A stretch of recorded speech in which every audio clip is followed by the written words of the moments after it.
Welcome guys and the my new blog. आज हामी चाहिँ गएर छौँ पहाड। अहिले चाहिँ हामी चतरा बजारमा छौँ। मेरो मम्मी चाहिँ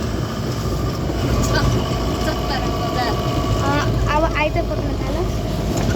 मेरो बाबा बाबा चाहिँ गाडी कुदाइरहनु छ।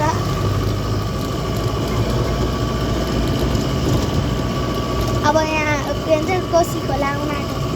कोसी टाटा टाटा होइन त्यत्तिकै बनिहाल्छ नि।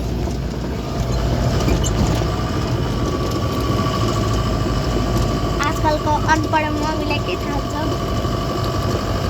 यस्तो छोरा छ जिस्केको उहाँ हेर्न सक्नुहुन्छ। अलिक मजाले देखेन, अब आउँदैछ।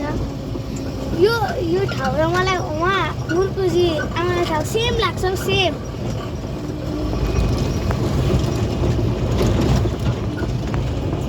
यही खोला हो बाबा अस्तिको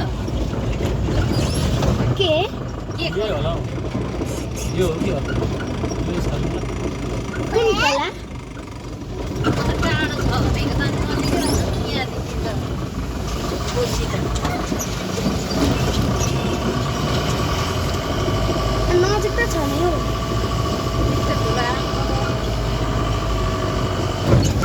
आया यहाँदेखि उता नि खोला छ र छ त। यस्तै ठाउँ छ। यस्तै सेम यस्तै उपर घाम परिरहेको छ यार गाइस। अब उहाँ हेर्न सक्नुहुन्छ। उहाँ रुक्न एकछिनमा आएपछि यसलाई झन्डै मुख देखेन यार। तपाईँहरूको मेरो फेस हेरिहाल्नु। उहाँनिर पुल देखिरहेको छ। अलिअलि अलिक 2x जुम पार्नु पऱ्यो है। उहाँ छ उहाँ 2x जुममा 1x पारौँ अब।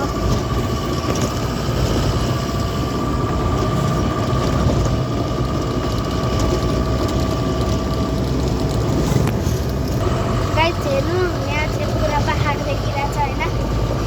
अब हामी सप्त कोसी पुग्न आँटिसक्यौँ। र गाइस अहिले चाहिँ कोसी पुल भ्यू हेर्न सक्नुहुन्छ। 2x जुममा पारेको अझै बनाइदिन्छु। ढोगौँ है, ढोक्नु न। ढोक्नु अझै जुम पारिदिन्छु। हेर्न सक्नुहुन्छ कि अगाडिको ब्लग। आजको लागि यति नै। Thank you for